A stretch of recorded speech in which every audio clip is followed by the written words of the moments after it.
So you do by far the best when you're being aggressive. When you're not afraid to get in there and you're swinging, but the moment you start slowing down, whether you're tired or just like you're taking a little break, your offense falls apart. And the moment that you're like, no, that's dumb, I'm gonna hit them, and then suddenly you spike up because you need to be in there with that mace. And when you get that aggression, you start getting these angles and you start playing the same spot. Figure out a way to channel that aggression more consistently, and you'll be in a perfect spot. Yeah, that's the aim range, right? Yeah. Yeah. That's a really good range for you. Make sure that shield wall is not hindering you on that side. Yeah. That's basically it. Joe?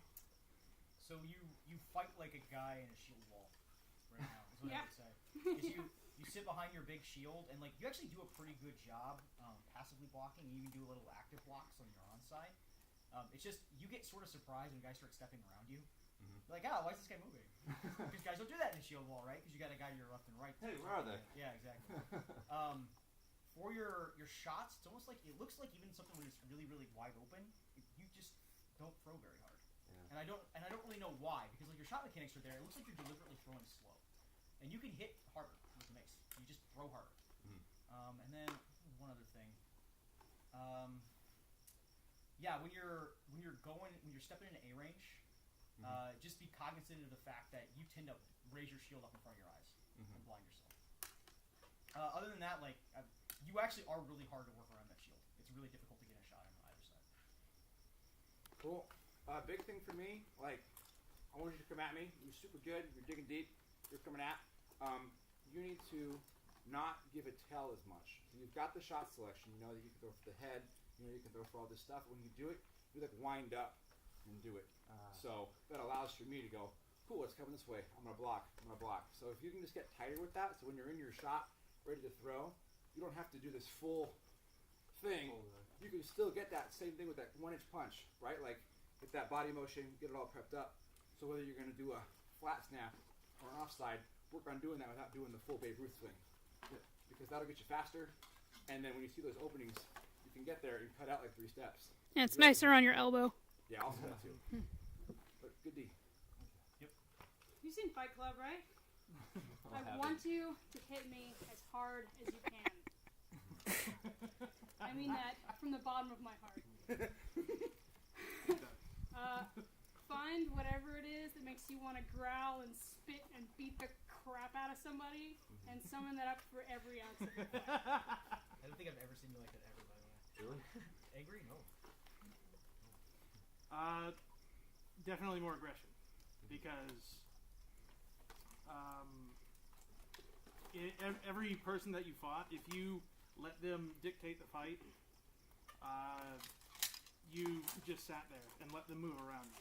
But whenever you started getting more aggressive in the tail end, especially against Ross, you were starting to get more shots and force him to do more in order to kill you. Another thing is, like Ross was saying, be careful where you place your shield when you're throwing, because you are really blinding yourself against a lot of people. And that's whenever they're going to step. The moment that you lose sight of them, that's whenever they're going to continue stepping, around you, and that's where those wraps and those chops to the side of your head are coming from. No? Alright, I'm gonna dip into some SCA philosophy here. The thing to remember is that SCA fighting is Valhalla. You can go out, you fight, you die, you get to do it again. And you're stronger the next time. Yeah. Back. You fight, you die, you party, you do it again. And especially in practice, that's where you can try the things that are a little more risky. Those are the times where you can push it a little bit, and it's ultimately remember that you get to go back and do it again. It turns into a different game when it's a tournament and it's a peer stakes, but like, don't be afraid to go out and go all out on it. So as a rapier fighter, a lot of the stuff I notice is more akin to what we do, but it all comes together in the same way.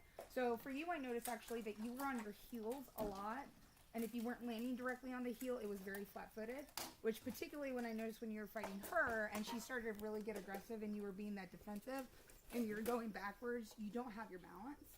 The only time I really saw you on the balls of your feet just moving well was actually when Ross was like, come at me, and because he forced that aggression out of you, you were on the balls of your feet, you were quicker, and you were smooth. Cool. Well, good stuff, man. Yeah.